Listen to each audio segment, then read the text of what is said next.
नमस्कार दोस्तों, स्वागत है आप सभी का आपके अपने maths tackle by MS sir YouTube channel में। आज की इस क्लास में हम डिस्कस करने वाले हैं class 10th math crash course के अंतर्गत चैप्टर 3 दो चर वाले रैखिक समीकरणों के बारे में। आज की इस क्लास में डिटेल से डिस्कस करने वाले हैं। तो चलिए हम चैप्टर की शुरुआत करते हैं। देखिए, दो चर वाले रैखिक समीकरण, आखिर दो चर वाले रैखिक समीकरण होता क्या है। सबसे पहले तो हम ये जानेंगे, चैप्टर के नाम के बारे में जानते हैं कि आखिर चैप्टर का नाम है क्या। क्या है? दो चर वाले रैखिक समीकरण, और इसका अर्थ भी जानेंगे। तो चलिए समझते हैं। चैप्टर में इंटर करने से पहले चैप्टर के नाम के बारे में जानना जरूरी है। देखिए, जैसे कि दो चर वाले, क्या दो चर वाले रैखिक समीकरण युग्म, जो कि हमने बहुपद में बताया था रैखिक बहुपद क्या होता है। लेकिन यहाँ पे क्या है? दो चर वाले रैखिक समीकरण युग्म। युग्म का मतलब क्या होता है? देखिए, युग्म का मतलब होता है जोड़ा। क्या होता है? जोड़ा, जिसे हम बोलते हैं पेयर। पेयर बोलते हैं। क्या बोलते हैं? पेयर। यानी युग्म का मतलब क्या होता है? जोड़ा। और देखिए, रैखिक रैखिक का मतलब होता है रैखिक समीकरण। रैखिक समीकरण के बारे में हमने पिछली क्लास में बता चुके, जो कि बहुपद में बता चुके हैं कि रैखिक समीकरण होता क्या है। देखिए, समीकरण का मतलब होता है जब किसी भी बीजीय व्यंजक में बराबर का चिन्ह लग जाता है तो वहां पे क्या होता है? समीकरण कहलाता है। और दो चर वाले, देखिए चर क्या होती है, चर के बारे में थोड़ी जानकारी दे दो। राशि जो होती है वो दो प्रकार की होती है। क्या होती है? राशि जो होती है वो दो प्रकार की होती है। एक होती चर राशि, एक होती चर राशि, एक होती अचर राशि। क्या होती? अचर राशि। देखिए, चर राशि के अंतर्गत आ जाता X Y Z. X Y Z आ जाता है चर राशि के अंतर्गत। और अचर राशि के अंतर्गत क्या आ जाता है? जैसे एक, दो, तीन, A, B, C dot dot, X Y को छोड़कर ये सभी क्या कहलाते हैं? अचर राशि। देखिए, इसमें काउंटिंग नंबर भी आते हैं और ये ए से जेड तक आ जाते हैं, केवल ये तीन लेटर्स को छोड़कर, यानी एक्स वाई जेड को छोड़कर जितने भी होते हैं एबीसी में अल्फाबेट में, वो सभी अचर राशि कहलाते हैं। तो राशि दो प्रकार की होती है, एक चर राशि और क्या होती? एक अचर राशि होती है। तो चर राशि के बारे में हमने क्या बताया कि एक्स वाई जेड ये क्या कहलाते? चर राशि कहलाते हैं। और एक, दो, तीन, चार ये काउंटिंग नंबर जो होते हैं, इन्हें हम अचर राशि कहते हैं। अब समझते हैं दो चर। देखिए, दो चर का मतलब है कि यहाँ पे दो चर मौजूद रहेंगे। रैखिक समीकरण, रैखिक समीकरण क्या कहता है? ऐसा समीकरण जिसकी घात एक हो उसे हम क्या कहते हैं? रैखिक समीकरण कहते हैं। देखिए, रैखिक समीकरण युग्म समझते हैं कि रैखिक समीकरण युग्म क्या है। हमने क्या बताया? दो चर वाले रैखिक समीकरण युग्म, यानी कहने को दो चर वाले रैखिक समीकरण युग्म का मतलब क्या है कि दो चर मौजूद होंगे। जैसे a1x plus b1y plus c1 बराबर का 0। देखिए, एक समीकरण ये बन गया। दूसरा समीकरण क्या है? a2x plus b2y plus c2 बराबर का क्या है? 0। देखिए ध्यान से, यहाँ पे हमने क्या कहा कि ये समीकरण युग्म है। क्या है? ये समीकरण युग्म है। a1x plus b1y plus c1 बराबर 0, a2x plus b2y plus c2 बराबर 0। ये क्या है? समीकरण युग्म है। यहाँ पर देखिए दो चर मौजूद है, एक x है और एक y है। क्या? एक y है। यहाँ पर भी देखिए एक चर x है, दूसरा चर y है। तो इस प्रकार समीकरण ये एक हो जाता है और ये समीकरण दो हो जाता है। तो कहने का मतलब यहाँ पे हमने क्या कहा था कि दो चर वाले रैखिक समीकरण। ध्यान से देखिए, दो, यहाँ पे दो चर, यानी दो चर एक्स वाई मौजूद है, दो चर वाले रैखिक समीकरण। देखिए, रैखिक समीकरण की पहचान ये होती है जिसकी घात एक हो। तो यहाँ पर घात नहीं दिखाई दे रही, तो इसका मतलब एक है। तो दो चर वाले रैखिक समीकरण, समीकरण का मतलब होता है जहां पे बराबर का चिन्ह लगा हो, तो उसे हम क्या कहते हैं? समीकरण कहते हैं। युग्म, देखिए युग्म, युग्म का मतलब होता है पेयर। यहाँ पे देखिए एक पेयर बना हुआ है, इसे हम क्या कहेंगे? रैखिक समीकरण युग्म कहेंगे। अब देखिए, यहाँ पर एक दो एग्जाम्पल की भी सहायता समझने का प्रयास करते हैं। देखिए एग्जाम्पल, एग्जाम्पल कैसे? जैसे 3x प्लस 4y प्लस का 7 बराबर का 0। देखिए ये एक युग्म हो गया। जैसे x प्लस 3y माइनस 5 बराबर का 0। देखिए ये भी समीकरण ये 1 हो गया और ये समीकरण 2 हो गया। इस प्रकार से इसके एग्जाम्पल है। और देखिए एक एग्जाम्पल, जैसे 9x माइनस 3y प्लस का 4 बराबर का 8, 7x प्लस का 2y बराबर प्लस 5 बराबर का 0। तो देखिए ये भी समीकरण है। ये कैसे समीकरण है? रैखिक समीकरण युग्म। ये इसके एग्जाम्पल, ये जो है ये इसका व्यापक रूप है। क्या है? ये इसका व्यापक रूप है। व्यापक रूप से हम अनेकों समीकरण बना सकते हैं। केवल हमने यहाँ पे क्या किया, ए का ए बी और सी, ए बी सी यानी ए और बी सी का ही मान हम यहाँ पे चेंज कर देते हैं। तो ये नए समीकरण देखिए, एक्स वाई ये अपनी जगह होता है, चर जो होते हैं वो अपनी जगह होते हैं, मात्र एक्स ए बी सी का मान ही चेंज होता है, जिसकी सहायता से हम बना सकते हैं कई सारे समीकरण, द्विघात समीकरण आसानी से बनाए जा सकते हैं। तो इतनी बात हमने समझा कि रैखिक समीकरण युग्म होता क्या है, जिसमें दो चर वाले रैखिक समीकरण क्या होते हैं। तो हमने बताया कि a1x plus b1y plus c1 बराबर 0, a2x plus b2y plus c2 बराबर 0। अगर इस प्रकार के कोई भी समीकरण आते हैं तो वो रैखिक समीकरण युग्म कहलाएंगे। जब दो होंगे तभी रैखिक समीकरण युग्म कहलाएंगे। तो चलिए इतनी बात आपकी समझ आई। अब हम इसकी सहायता से इसे चार्ट में समझने का प्रयास करते हैं कि इसकी कंडीशन क्या क्या होती है। अब कंडीशन के बारे में देखते हैं। कंडीशन तो क्या है, a1x plus b1y plus c1 बराबर का 0, ये समीकरण 1 हो गया। और a2x प्लस b2y प्लस का c2 बराबर का 0, ये समीकरण 1 हुआ और ये समीकरण 2 हुआ। अब देखिए इसमें कंडीशन क्या क्या है। सबसे पहले हम इन कंडीशनों के बारे में चर्चा करेंगे। तो सबसे पहला कंडीशन तो यही रहेगी। देखिए अब ये तो व्यापक रूप है, a1x plus b1y plus c1 बराबर का 0। इसकी सहायता से हम कई सारे समीकरण आसानी से बना सकते हैं। लेकिन अब समझना है इनमें कंडीशन क्या क्या होती है। तो देखिए सबसे पहले अगर हम बात करें तो अनुपात की, इसमें पहली कंडीशन होती अनुपात। क्या होती? अनुपात, अनुपातों की तुलना, तुलना, ये पहली कंडीशन होती है। दूसरी कंडीशन क्या होती है कि चित्र, चित्र, चित्र होता है। फिर तीसरी कंडीशन क्या होती है कि क्या, ग्राफी निरूपण, ग्राफी निरूपण। क्या हुआ? निरूपण, निरूपण। फिर क्या होता है? बीज गणितीय निरूपण। क्या होता? बीज गणितीय निरूपण, निरूपण।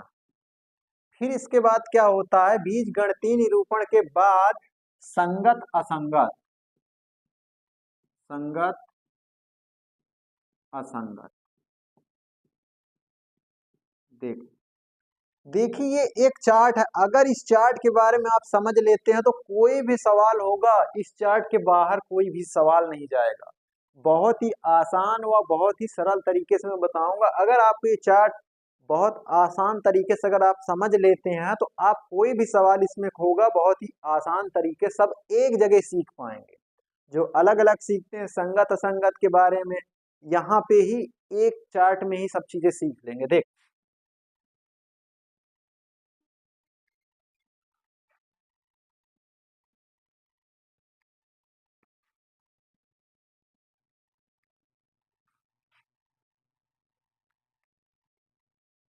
अब समझते हैं। सबसे पहले तो हम समझते हैं अनुपातों की तुलना क्या होती है। तो हमने क्या बताया, दो चर वाले रैखिक समीकरण में रैखिक समीकरण युग्म होता क्या है। तो हमने बताया कि a1x plus b1y plus c1 बराबर का 0, समीकरण 1 हो गया। a2x plus b2y plus c2 बराबर 0, समीकरण 2 हो गया। अब इसके युग्म से क्या होगा, देखिए सबसे पहले तो हम इसे डिवाइड कर देंगे। अगर देखें तो डिवाइड कर देंगे। अगर हम डिवाइड करेंगे तो यहीं से रिलेशन बन जाएगा, यानी कंडीशन तैयार हो जाएगी। तो देखिए जब भी हम कंडीशन बनाते तो ये जो जैसे a1/a2 हो जाएगा, ये b1/b2 हो जाएगा, और ये c1/c2। यानी कहने का मतलब क्या है, यहाँ पे x अपने जगह रहेगा, y अपने जगह रहेगा। ये जो a1 है, b1 है, c1 है, इनके स्थान को हम यहाँ पे डिवाइड कर देंगे। देखिए जैसे जैसे पहली कंडीशन क्या है कि a1/a2 does not equal to b1/b2, यानी a1/a2 बराबर नहीं है b1/b2 के। यहां से देखिए ये इसका अनुपात, ये इसका अनुपात आपस में बराबर नहीं है, तो इसका चित्र क्या हो जाएगा, प्रतिच्छेदित रेखाएं। प्रतिच्छेदित रेखाएं क्या होंगी, इस प्रकार से होती है प्रतिच्छेदित रेखाएं। यहाँ पे प्रतिच्छेद कर रही, यानी या तो दो रेखा तो भी प्रतिच्छेदित ही कहलाएंगी। तो क्या हो जाएगा, प्रतिच्छेदित रेखा, प्रतिच्छेदित छेदित रेखाएं क्या कहलाएंगी, प्रतिच्छेदित रेखाएं कहलाएंगी। तो हमने क्या बताया कि अगर पहली condition a1/a2 does not equal to b1/b2, यानी a1/a2 बराबर नहीं है b1/b2 के, तो इसका चित्र जो होता है इस प्रकार होता, प्रतिच्छेदित रेखाएं। तो क्या होंगी, तब यहाँ पे रेखाएं कैसी होंगी, प्रतिच्छेदित होंगी। और इनका बीज गणितीय निरूपण जो होगा केवल एक हल होगा, केवल एक हल होगा, एक हल, केवल एक हल होगा, जिसे हम अद्वितीय हल बोलते हैं। क्या बोलते हैं, अद्वितीय हल। क्या बोलते हैं, अद्वितीय हल बोलते हैं। यानी यहाँ पर अगर ये कंडीशन आएगी तो यहाँ पे इसका चित्र ऐसा होगा, प्रतिच्छेदित रेखाएं, केवल एक हल होंगे, और यानी जिसे हम अद्वितीय हल कहते हैं। अगर ये कंडीशन होगी तो यहाँ पे क्या होगा, समीकरण युग्म जो होगा वो संगत हो जाएगा। क्या हो जाएगा, समीकरण युग्म क्या हो जाएगा, संगत हो जाएगा। देखिए अगर आप ये पाई चार्ट को याद कर लेते तो कोई भी सवाल होगा तो आप बहुत ही आसान तरीके से इस पाई चार्ट के जरिए याद। अब दूसरी कंडीशन क्या है, दूसरी कंडीशन जो है वो है a1/a2 बराबर b1/b2 बराबर है c1/c2। देखिए एक कंडीशन ये भी हो सकती, कहने का मतलब अभी तक तो हमने क्या कहा कि a1/a2 b1/b2 बराबर आपस में नहीं हो सकता, तीनों बराबर हो जाए, यानी a1/a2 बराबर है b1/b2 बराबर है c1/c2। तो इस कंडीशन में क्या होगा, ये संपाती रेखाएं हो जाएंगी। जैसे ये एक रेखा जा रही तो इसके ऊपर से एक रेखा और चली जाएगी, क्या एक रेखा और चली जाएगी, तो इसे हम क्या कहते हैं, संपाती बोलते हैं। इसे क्या बोलते हैं, संपाती। यानी एक रेखा के ऊपर एक रेखा अगर जाएगी तो उसे हम क्या कहेंगे, संपाती कहेंगे। कैसी रेखाएं, संपाती, संपाती रेखाएं, संपाती रेखाएं। देखिए ये बात समझ आई कि संपाती रेखाएं क्या होती हैं। तो समझ आई, जब कंडीशन a1/a2 बराबर b1/b2 बराबर है c1/c2 के, तब इसका चित्र ऐसा होगा, और ये रेखाएं क्या होंगी, संपाती होंगी। फिर देखिए अब इसका बीज गणितीय निरूपण जो होगा वो होगा अनेक हल होंगे। क्या होंगे, अनेक हल होंगे, अनेक हल होंगे। इसमें क्या होगा कि अनेक हल होंगे, ऐसा नहीं कि अगर इस प्रकार कोई भी कंडीशन सेटिस्फाइड होती है तो वहां पे अनेक हल होंगे। देखिए इसे समझने से, जब हम एक एग्जाम्पल की सहायता से समझने का प्रयास करेंगे तब ये चीजें बहुत आसान तरीके से समझ आएंगी। देखिए यहाँ पर क्या होगा, समीकरण जो होगा वो असंगत होगा। क्या होगा, असंगत, समीकरण असंगत हो जाएगा। देखिए तीसरी कंडीशन भी एक बनती है। तीसरी कंडीशन क्या बनती है कि अगर a1/a2 है बराबर b1/b2 है does not equal to c1/c2, अगर ये कंडीशन आ जाए तो ये समांतर होती। इसका चित्र कैसे बनता, समांतर। तो क्या हो जाएंगे, समांतर रेखाएं, समांतर, समांतर रेखाएं, रेखाएं क्या हो जाएंगे, समांतर रेखाएं हो जाएंगे। समांतर रेखा में क्या होता, कोई हल नहीं होता, कोई हल नहीं होंगे। इसमें क्या होगा कि कोई हल नहीं होगा। कहने का मतलब क्या है कि यहाँ पर क्या होगा कि समांतर रेखाएं होंगी, समांतर रेखाएं होंगी तो यहाँ पे कोई हल नहीं होगा, यानी असंगत होगा। समीकरण कैसा होगा? असंगत होगा, आश्रित असंगत, असंगत हो जाएगा। कैसा हो जाएगा? असंगत हो जाएगा। तो हमने ये तीन चीजों के बारे में डिटेल से डिस्कस किए। देखिए अब इसी में हम समझाने का एक प्रयास करेंगे एक एग्जाम्पल की सहायता से। देखिए क्या बताया कि तीन कंडीशन है। पहली कंडीशन क्या? अनुपातों की तुलना, यानी A1/A2 बराबर है बराबर नहीं है B1/B2 के। इसका चित्र ऐसा होगा, ग्राफीय निरूपण इसका जो होगा प्रतिच्छेदित रेखाएं होंगी। क्या होंगी? प्रतिच्छेदित रेखा। बीज गणितीय निरूपण इसका कैसे? केवल एक हल होगा। इसमें क्या होगा? संगत व असंगत, यानी तो संगत हो जाएगा, यहाँ पे संगत हो जाएगा।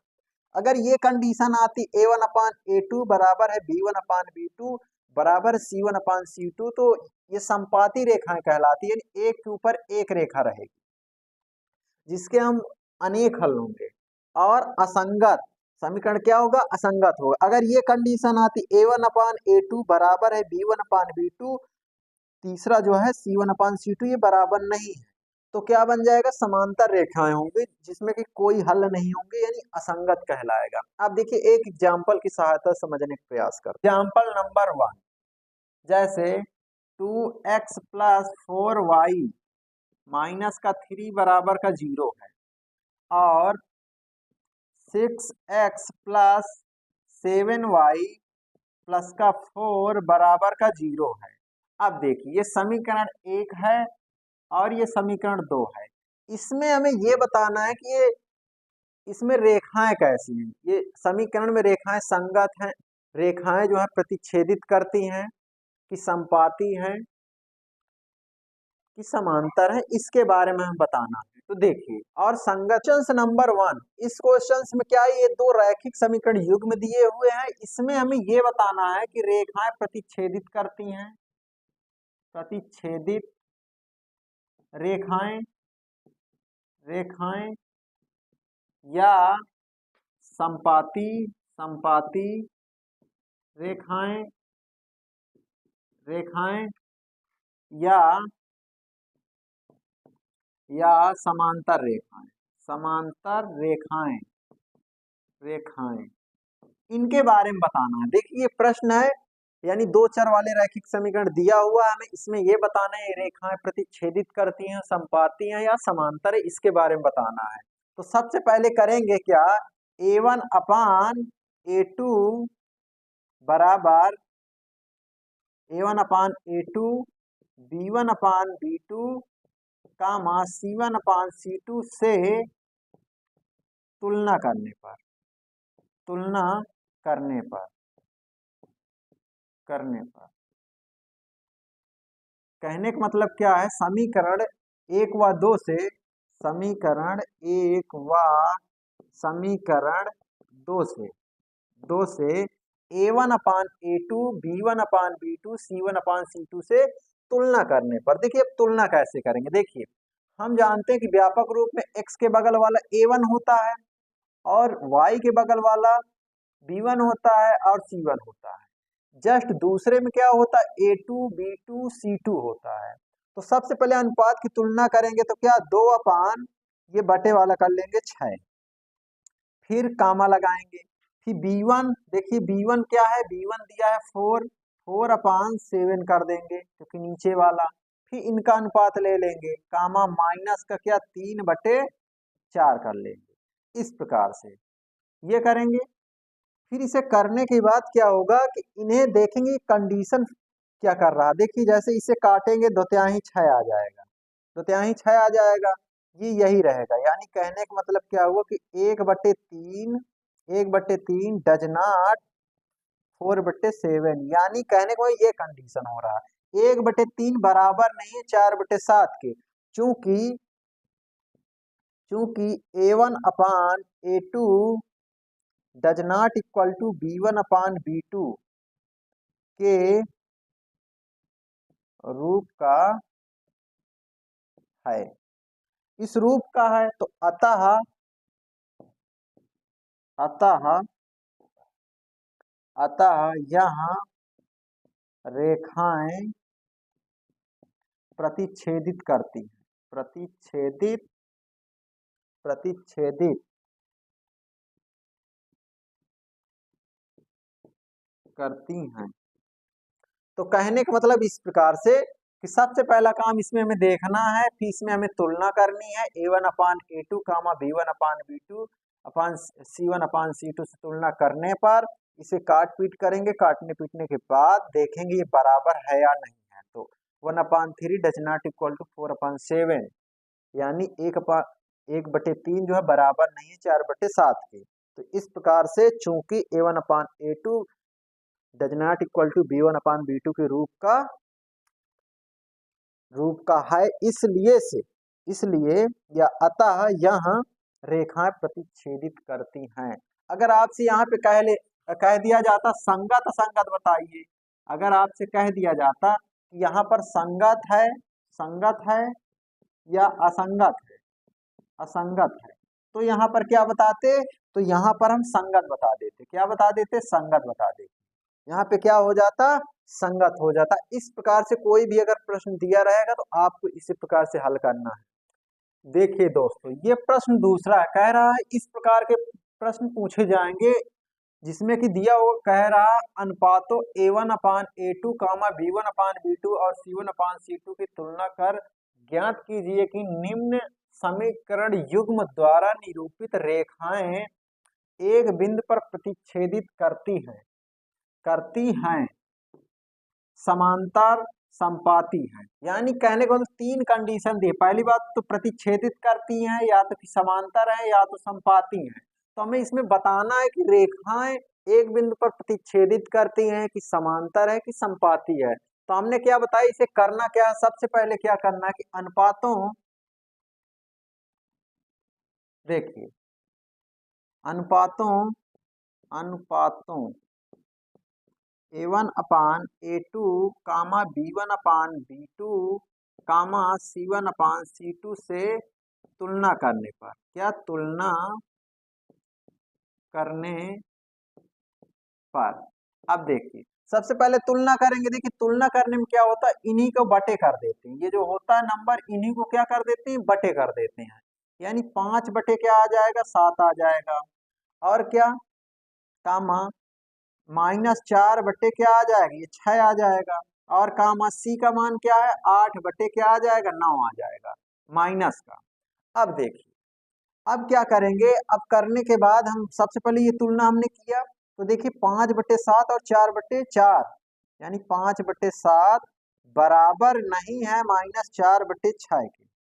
देखिए ये बराबर नहीं, अगर बराबर नहीं है तो चूंकि A1 upon A2 does not equal to B1 upon B2, हमने ये चार्ट में बताया था कि अगर ये आपस में बराबर नहीं है तो इसके लिए कंडीशन ये आती है कि रूप का है। कहने का मतलब क्या है, A1 upon A2 does not equal to B1 upon B2 के रूप का है। इसलिए रेखाएं इसलिए या अतः अतः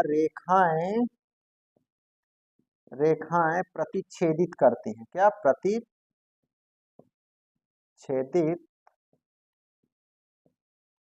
करती हैं। अतः ऐसा हम कह सकते हैं, अतः रेखाएं क्या है, प्रतिच्छेदित करती हैं। अगर आपसे कह दिया जाए यहाँ पे संगत असंगत बताना है तो क्या हो जाएगा, संगत हो जाएगा। क्या हो जाएगा, संगत हो जाएगा। हमने इसी वजह से हमने उस पाई चार्ट को बताया था कि अगर ये कंडीशन आ गई, देखिए हमने कंडीशन 3 बताए हैं, अगर तीनों कंडीशन आपको पता होगी तो रेखाएं प्रतिच्छेदित करेंगी और समीकरण युग्म क्या होगा, संगत होगा। ये बात हमने डिटेल से बताया कि संगत कब होगा, कब संगत नहीं होगा। तो ये क्या होगा, ये संगत हो जाएगा। फिर देखिए अब जैसे यहाँ पे अनुपातों अनुपातों अनुपातों A1 अपान A2 कामा B1 अपान B2 कामा C1 अपान C2 की तुलना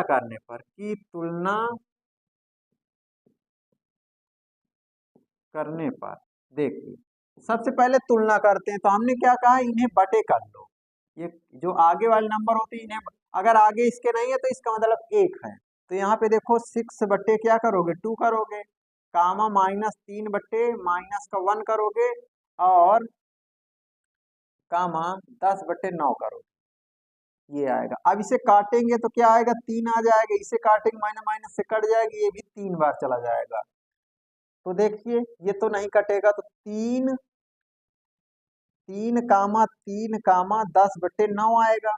तो इसे अगर हम कंडीशन में लिखना चाहें, चूंकि A1 अपान A2, इसे हम क्या लिख सकते, बटे में 1 लिखेंगे, तो A1 अपान A2 बराबर है B1 upon B2 does not equal to C1 upon है C2 के। यानी देखिए ये वाले तो आपस में बराबर है, लेकिन ये वाला बराबर नहीं है। तो जब बराबर नहीं, ये कंडीशन है, यानी इसके रूप का है। अब देखिए इस रूप का है, तो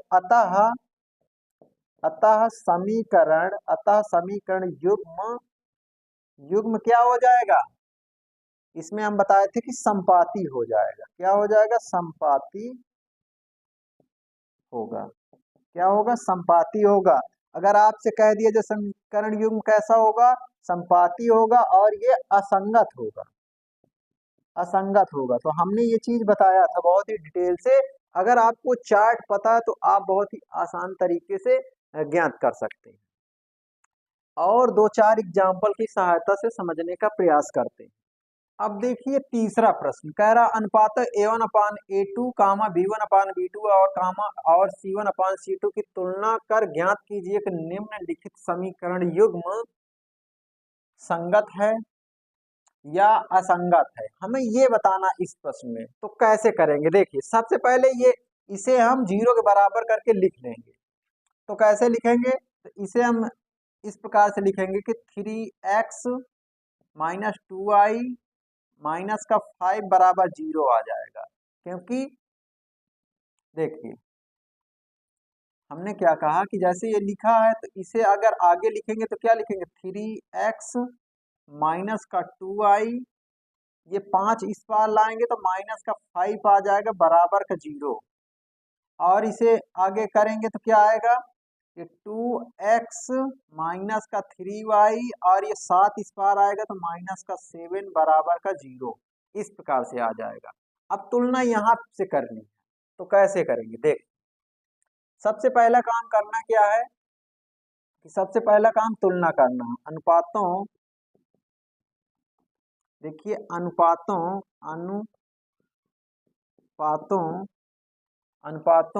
A1 अपान A2 कामा B1 अपान B2 कामा C1 अपान C2 से तुलना करने पर, क्या तुलना करने पर, तुलना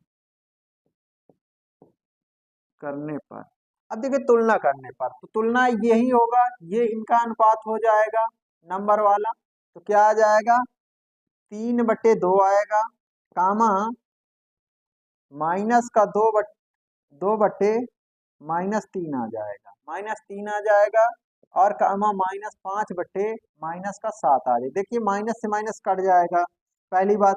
लेकिन यहाँ पे देखा जाए तो ये क्या आएगा, 3/2 आ जाएगा, और जो कि बराबर 2/3। क्या ये बराबर है आपस में, तो ये बराबर नहीं। क्या बराबर नहीं है, क्यों बराबर नहीं है, क्योंकि A1 upon A2 does not equal to B1 upon B2 के रूप का है। इसलिए या अतः समीकरण युग्म क्या हो जाएगा, युग्म संगत हो जाएगा। क्या हो जाएगा, संगत हो जाएगा, संगत होगा। तो हमने बताया था कि अगर ये कंडीशन आ जाती, जहां पर भी ये कंडीशन आएगी तो वहां पे संगत हो जाएगा। अगर इसके अलावा कोई अन्य कंडीशन आती है तो वहां पे असंगत हो जाता समीकरण। अब जैसे यहाँ पे देखिए, यहाँ पे देखेंगे तो क्या होगा, यहाँ पे भी इसी को पहले लिख लेते हैं इसी प्रकार से। क्या लिखेंगे, 2x 2x माइनस का 3y माइनस का 8 बराबर 0 आ जाएगा। यहाँ पे क्या आएगा 4x माइनस का 6y और 9 इस पार आएगा तो माइनस का 9 बराबर का 0 आ जाएगा। अनुपातों a1 अपान a2 कामा b1 अपान b2 कामा c1 अपान c2 से क्या तुलना करने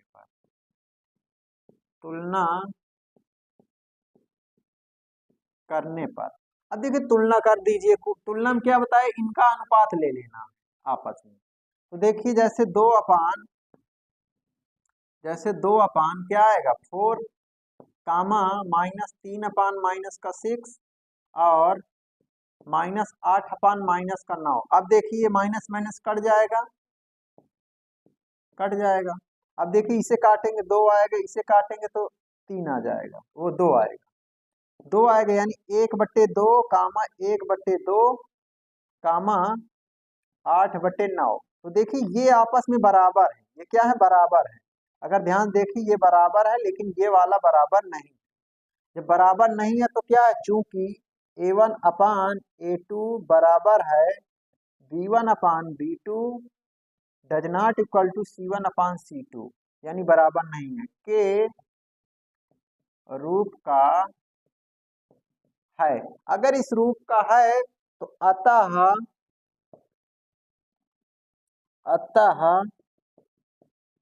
समीकरण युग्म क्या होगा, अतः समीकरण युग्म असंगत होगा। क्या होगा, असंगत होगा। इस प्रकार से कोई भी यदि सवाल आता है तो वहां पे या तो संगत असंगत पूछा जाएगा, या तो आपसे पूछा जाएगा रेखाएं प्रतिच्छेदित करते हैं या संपाती हैं। इस प्रकार से अगर पूछा जाए तो आप बहुत ही आसान तरीके से इसी प्रकार से आप हल कर सकते हैं, बहुत ही आसान तरीके से। आई होप, आशा करता हूं कि आपको ये चीजें जरूर समझ आई होंगी। अगर आपको यहाँ समझ आया तो हमारे इस वीडियो को लाइक तथा चैनल को सब्सक्राइब जरूर करें, जिससे कि इसी तरह की वीडियो आप तक पहुंचती रहे। सबसे पहले धन्यवाद।